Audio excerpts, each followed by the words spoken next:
Muy bienvenidos. En esta oportunidad vamos a hacer una clase acerca de trigonometría, repasando algunos conceptos básicos y yendo a algunos un poco más profundos.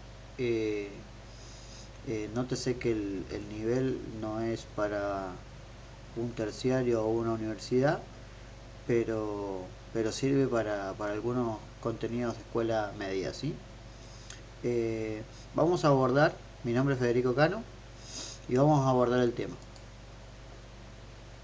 Bien, en cuanto a los conceptos básicos, tenemos que saber que la trigonometría es la parte de la matemática que estudia los triángulos, ¿sí? Y la relación que hay entre los lados de un triángulo y los ángulos del mismo. Eh, Primero que nada vamos a hacer una revisión de qué tipo de triángulos nosotros podemos clasificar, y podemos hacer dos clasificaciones.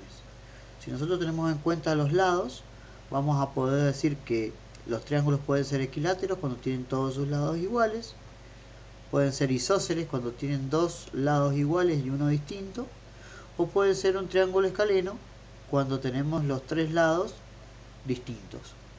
Por otra parte, cuando ya empezamos a considerar los ángulos, podemos decir que un triángulo se va a poder clasificar en tres tipos distintos de triángulos en base a cuánto mida su mayor ángulo, ¿sí?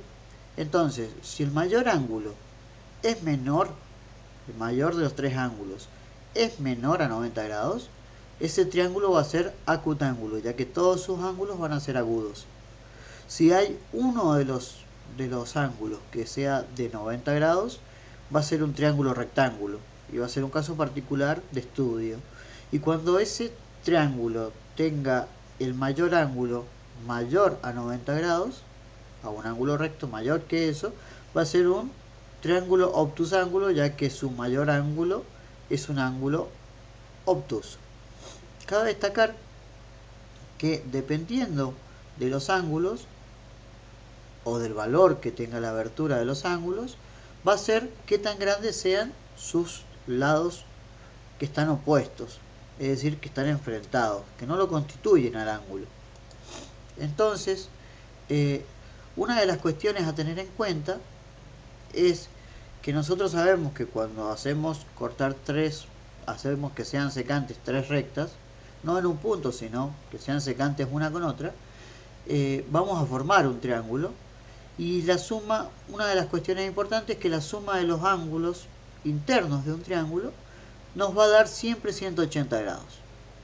Esto es bastante bueno saberlo, ya que nosotros a partir de esto nosotros podemos obtener alguno de los ángulos, si no sabemos cuánto vale, por una sumatoria, ¿sí? En el primer ejemplo que vemos acá tenemos un lado 1, un lado 2 y un lado 3, y tenemos distintos ángulos, ¿sí? Tenemos un ángulo de 50 grados, un ángulo de 60 y un ángulo de 70. Si nosotros hacemos la suma algebraica, nos va a dar 180 grados, ¿sí? Como podemos ver, el mayor ángulo va a ser 70 grados y enfrente va a tener el lado que sea más grande. Para el caso particular de un ángulo recto, ¿sí?, se nos simplifica bastante lo que es la sumatoria, porque sabemos que tenemos un ángulo recto y en este ejemplo tenemos un ángulo alfa y un ángulo beta.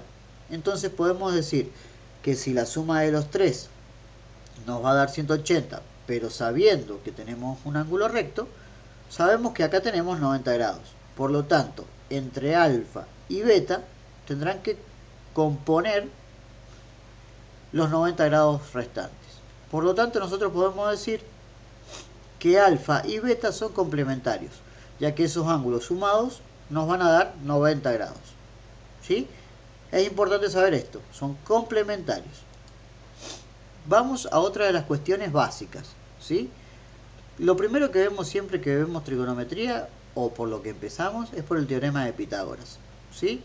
En el cual partimos de un ángulo recto, ¿sí? Un ángulo recto, y hacemos una recta secante que forma un triángulo, ¿sí? Entonces aparecen ahora unos nombres distintos. Se llama cateto a los dos lados que forman el ángulo recto, y se llama hipotenusa a lo que sería la diagonal.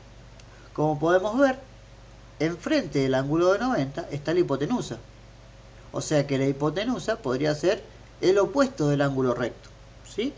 Al ser el opuesto del ángulo recto, siempre va a ser el lado que sea más largo. Y este teorema de Pitágoras, ¿sí?, se basa en dos catetos y una hipotenusa, ¿sí?, y nos dice que el área, ¿sí?, que tendría como lado la hipotenusa, el área de un cuadrado que tendría como lado la hipotenusa, que vendría a ser este que dice C, va a ser igual a las dos áreas que tengan como lado cada uno de los catetos, sumadas. Entonces vamos a decir, o la vamos a simplificar, que la hipotenusa al cuadrado, ¿sí?, lo que mida este lado, que se llama hipotenusa, elevado al cuadrado, va a ser igual a la suma de los cuadrados de los catetos. Entonces se puede poner así, o si nombramos con distintas letras a los lados de un triángulo, lo podemos expresar como que C es la hipotenusa elevada al cuadrado, va a ser igual a elevado al cuadrado más B elevado al cuadrado. Ya que aparecen ángulos aparte del de 90, cuando empezamos a considerar uno de esos ángulos, van a aparecer distintas cosas. Es decir, ya los catetos no se van a llamar iguales, los tenemos que distinguir uno de otro. Entonces, vamos a llamar cateto opuesto al que esté enfrentado al ángulo en cuestión. Y van a aparecer lo que son las razones trigonométricas. ¿Qué son las razones trigonométricas básicas? Son relaciones, ya que razón viene de relación, ¿sí?, una división entre dos cosas, ¿sí?, relaciones entre lo que valen numéricamente las distintas partes de un triángulo. Entonces, como sabemos, el arco que genera el círculo para poder dibujar este triángulo va a estar dado con un radio que va a ser el de la hipotenusa. Es decir, es como que yo pincho acá en este vértice y abro un compás hasta acá, y esa va a ser la longitud de mi hipotenusa o del radio que va a contener a este triángulo. Por lo tanto, si yo considero esta abertura alfa, ¿sí?, voy a poder conocer este cateto y lo voy a llamar como cateto opuesto al ángulo en cuestión, y voy a llamar a este que está formando el ángulo en cuestión como cateto adyacente, porque adyace o está pegado al ángulo que yo estoy considerando. Entonces, cuando yo quiera hablar de las razones trigonométricas, en realidad yo voy a hablar de una sola razón trigonométrica básica y las otras se van a desprender de ella. ¿Cómo es esto? Vamos un poco a interiorizarnos un poco, ¿sí? Antes nosotros podemos haber visto las razones trigonométricas como directamente una formulita, una división entre dos cosas. Pero si nos ponemos a analizarlo un poco más en profundidad, la única razón que tiene una forma de ser en sí es el seno, ¿sí? Entonces cuando yo hablo del seno del ángulo alfa, ¿sí?, el seno de esa abertura, voy a considerar cuánto mide ese cateto opuesto que se generó, ¿en base a quién o dividido quién? Dividido la hipotenusa, que es, por así decirlo, el radio que lo gestó, ¿sí? Entonces yo voy a decir que el seno de alfa va a ser el cateto opuesto sobre la hipotenusa. Ahora, cuando yo hablo del coseno de alfa, en realidad lo que estoy hablando es del seno del ángulo complementario, porque nosotros sabemos que en un triángulo rectángulo, el que estaría acá, que sería beta, sería el complemento, es decir, lo que yo les tengo que sumar a alfa para llegar a 90. Entonces yo voy a encontrar una relación estrecha entre el seno de un ángulo, va a ser igual al coseno del ángulo complementario. Bien, visto esto, nosotros vamos a nombrar o mencionar las tres razones trigonométricas básicas, de las cuales se van a desprender las otras después. Primero vamos a nombrar el seno, como dijimos, cateto opuesto sobre hipotenusa. Después vamos a nombrar el coseno de alfa, que va a ser el cateto adyacente sobre la hipotenusa. Y por último vamos a nombrar a la tangente de alfa, que va a ser ese cateto opuesto relacionado con el cateto adyacente, ¿sí? Esto es numérico, ¿sí? Yo acá donde está alfa tendré que poner el ángulo y acá tendré que poner las dimensiones reales del triángulo. Así como están estas razones trigonométricas, están aquellas que son inversas. Entonces las inversas se llaman cosecante de alfa. Cosecante quiere decir que voy a dividir la hipotenusa dividido el cateto opuesto.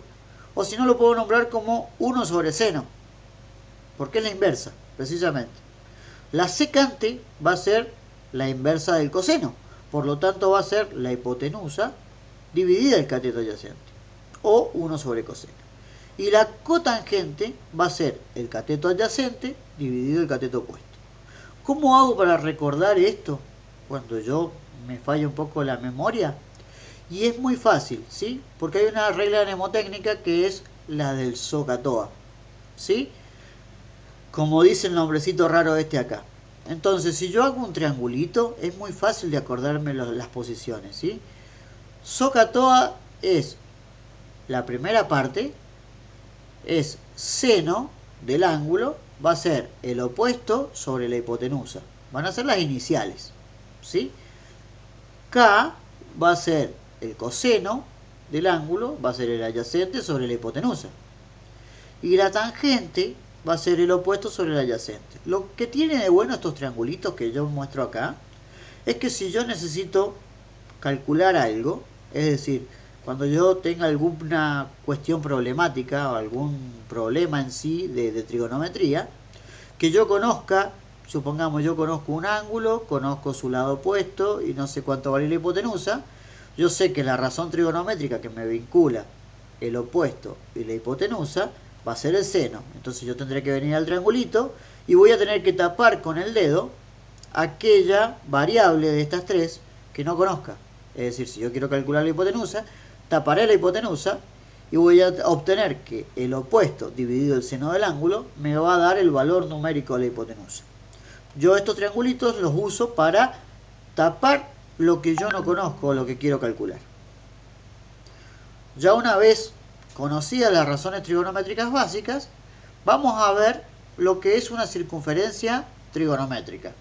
¿Qué es precisamente una circunferencia trigonométrica? Es un artilugio que yo voy a usar para poder trabajar mejor con trigonometría. Entonces, primero que nada voy a hacer un círculo que va a tener como radio una unidad. No importa si esto lo medimos en kilómetros, en metros, en pulgadas o en yardas. No importa. Lo que yo sé es que la distancia que hay entre el centro de esa circunferencia y el círculo en sí va a ser una unidad. Una unidad. Si yo me quiero inventar una medida de distancia, voy a tomar una sola medida de eso, ¿sí?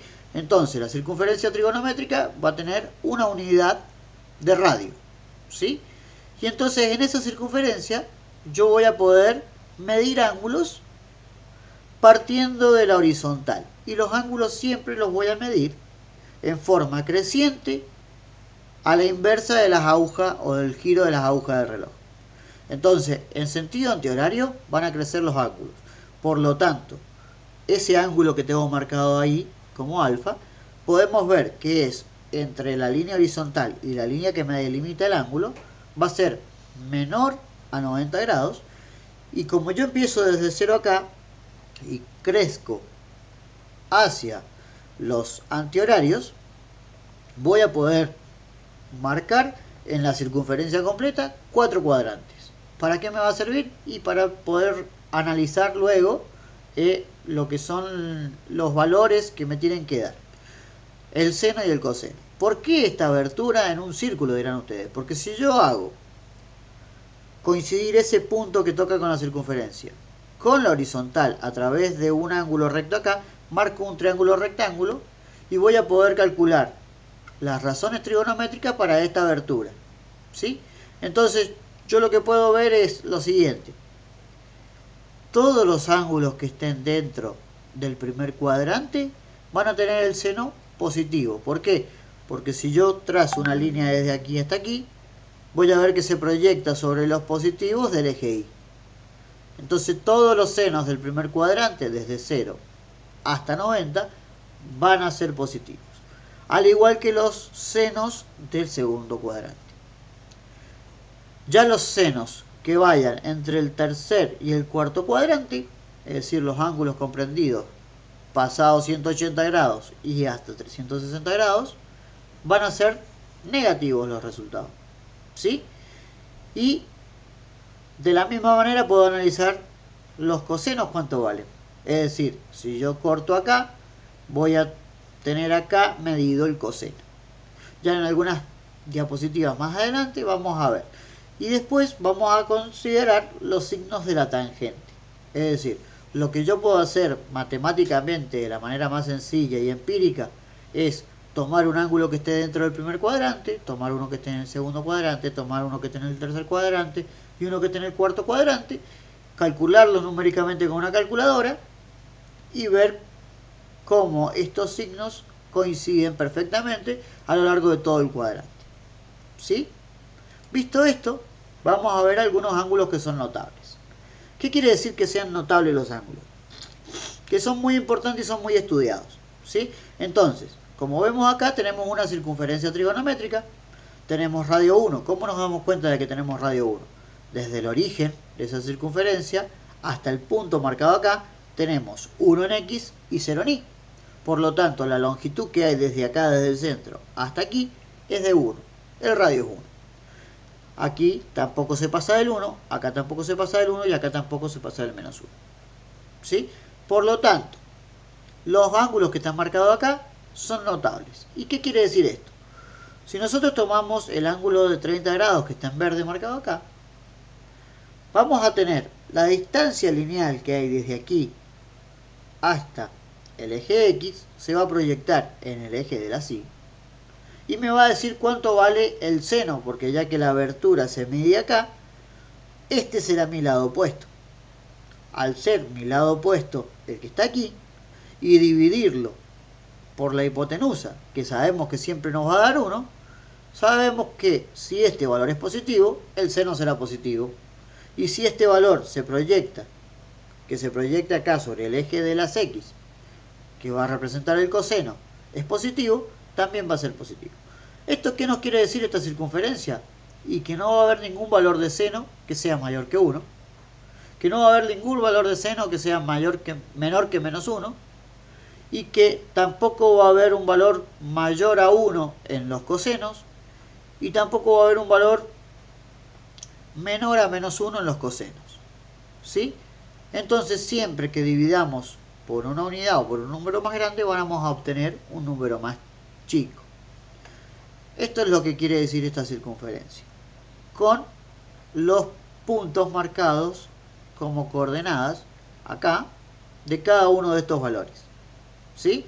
También vamos a ver que aparece el numerito pi y que aparece la palabra rad. Eso quiere decir que está medido en otro sistema de medición, que los 90 grados van a ser igual a pi sobre 2 radianes. ¿Sí? Es otro sistema de medir los ángulos. ¿Sí? Se llama radian. El de los 90 grados se llama sexagesimal. ¿Sí? Entonces, son grados que van a estar compuestos de minutos y los minutos van a estar compuestos de segundos. Por eso se llama sexagesimal. Pasado a esto, vamos a empezar a ver, con la misma circunferencia trigonométrica, lo que son las identidades trigonométricas. ¿Sí? Es decir, vamos a hacer un análisis de un triángulo formado para cualquier abertura alfa que me va a generar desde la circunferencia y hasta el eje de las X, si yo hago que ese lado sea recto, es decir, que esté a 90 grados, voy a tener lo que se proyecta acá es mi cateto opuesto, lo que está en rojo, ¿sí? Y lo que se proyecta acá es mi cateto adyacente, el lado que forma el ángulo junto con la hipotenusa. Entonces, si yo analizo este triángulo, lo puedo analizar desde dos puntos de vista. Desde las razones trigonométricas, que era la relación entre los lados y los ángulos, y también lo puedo relacionar con el teorema de Pitágoras. Si empezamos a analizarlo desde las razones trigonométricas, yo puedo decir que el seno de alfa, el seno del ángulo que estoy hablando acá, lo voy a poder calcular como el cateto opuesto dividido la hipotenusa. Eso lo sabía de las presentaciones pasadas, ¿sí? Entonces, si yo realizo la cuenta y veo que la hipotenusa es 1, el seno de alfa, de ese alfa que está marcado ahí, va a ser igual al cateto opuesto. Ahora, si hago un análisis similar con el coseno, voy a ver que lo que se proyecta como cateto adyacente va a terminar siendo igual a lo que es el coseno, ya que al dividir por 1, el coseno va a ser igual al cateto adyacente. Por lo tanto, cuando yo quiera analizar qué es la tangente, voy a decir que la tangente es el cateto opuesto dividido el cateto adyacente.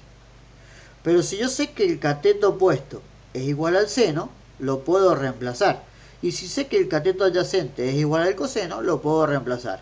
Entonces acá encontramos la primera identidad trigonométrica. ¿Qué es una identidad? Es algo que es exactamente igual de un lado que del otro lado de la igualdad. Entonces la tangente del ángulo alfa va a ser igual a la división entre el seno del ángulo alfa y el coseno del ángulo alfa. Y esta es nuestra primera identidad trigonométrica, la más básica y la más importante. A partir de ahí, si queremos analizar el teorema de Pitágoras para este triángulo rectángulo, vamos a decir que un cateto elevado al cuadrado más otro cateto elevado al cuadrado va a ser igual a la hipotenusa elevado al cuadrado. ¿Qué es lo que pongo acá? El cateto opuesto, porque los tengo individualizados con distinto nombre, elevado al cuadrado, y el cateto adyacente elevado al cuadrado, sumados a estas dos cosas, va a ser igual a la hipotenusa al cuadrado. La hipotenusa valía 1, por lo tanto es 1 al cuadrado. ¿Cuánto me da? 1. ¿A qué era igual el cateto opuesto? Al seno. ¿A qué era igual el cateto adyacente? Al coseno. Entonces acá tenemos la segunda identidad más importante. El seno cuadrado de alfa más el coseno cuadrado de alfa será igual a 1. Y de aquí se van a desprender dos variantes. Cuando quiera despejar el seno, me va a quedar que el seno cuadrado de alfa va a ser igual a 1 menos el coseno cuadrado de alfa. Y cuando quiera despejar el coseno de alfa, voy a tener que el coseno cuadrado de alfa va a ser igual a 1 menos el seno cuadrado de alfa. En esta oportunidad no les voy a mostrar ningún ejemplo de esto, pero vamos a seguir adelante con otro tema, que es la trigonometría de triángulos oblicuángulos. ¿Por qué esto lo pongo acá? Porque hasta lo que veníamos viendo recién, teníamos todo claro para triángulos rectángulos. Pero ¿qué pasa cuando no tenemos un ángulo recto y queremos saber o calcular las partes de un triángulo que no tiene un ángulo recto? Bueno, esos triángulos que no tienen un ángulo recto se llaman oblicuángulos, ¿sí? Y para poder calcular los distintos lados o los distintos ángulos, no podemos usar la misma trigonometría básica. Entonces tendremos que usar la trigonometría para triángulos oblicuángulos. Y acá yo voy a rescatar solamente el teorema del seno y el teorema del coseno. Hay otros teoremas que no los vamos a abordar en este momento. Pero vamos a poner las variantes del teorema del seno. El teorema del seno dice que el lado dividido el seno del ángulo me va a dar una constante. Y esa constante se va a conservar en todo este triángulo. Por lo tanto, yo puedo decir que el lado A sobre el seno del ángulo A, que es el que está justo enfrente, me va a dar una constante que va a ser igual a la constante que me va a dar el lado B sobre el seno de B, o el lado C dividido el seno de C. ¿Por qué pongo acá también la variante de que el seno de A sobre A es igual al seno de B sobre B es igual al seno de C sobre C? Porque si a un número le calculo la inversa, me va a dar un número también. Y ese número se va a mantener constante. Yo pongo las dos variantes porque en el caso de algunos ejercicios me conviene partir desde la primera variante, o en algunos ejercicios que no tengo el ángulo, me conviene partir de la segunda variante. ¿Cuándo voy a usar el teorema del seno? Cuando yo conozca un lado y el ángulo que tiene enfrente, y al menos un lado más o un ángulo más, ¿sí? Si yo conozco dos ángulos, por sumatoria puedo sacar el tercer ángulo, porque sabemos que los ángulos internos sumados de un triángulo me van a dar 180 grados. En el caso del teorema del coseno surge, ¿por qué? Porque yo en el caso de que conozca dos lados y el ángulo comprendido entre ellos, no podría calcular esto. Entonces es una variante del teorema de Pitágoras. Entonces, si ustedes lo ven, tenemos un lado al cuadrado es igual a la suma de los cuadrados de los otros dos lados, pero le restamos algo. Le restamos 2 por el lado B, en este caso, por el lado C, por el coseno del ángulo comprendido entre ellos. Y el teorema del coseno yo lo voy a usar siempre y cuando conozca dos lados y el ángulo comprendido entre ellos. Es decir, el teorema del coseno lo voy a usar menos que el teorema del seno, porque en un ejercicio donde tengo que empezar por teorema del coseno, Yo voy a calcular el lado y una vez que tenga el lado voy a poder seguir calculando a través del teorema del seno el resto de las variables de un triángulo oblicuángulo. Es decir, siempre que contengamos el lado A y el ángulo A o el lado C y el ángulo C, es decir, la pareja de lado y ángulo opuesto, voy a poder usar el teorema del seno. El teorema del coseno lo voy a usar para el caso en que tenga un lado, otro lado y el ángulo comprendido entre ellos. Y de esta manera voy a poder calcular el tercer lado y así, una vez que tenga los tres lados y un ángulo, con el teorema del seno podré calcular el resto. Hasta aquí es lo que yo les ofrezco. Si les gusta el video, por favor compártanlo con alguien que les sirva. Si tienen alguna consulta me lo pueden dejar en la descripción del video, en los comentarios, o les dejo mi mail por si me quieren contactar. Muchísimas gracias por su atención.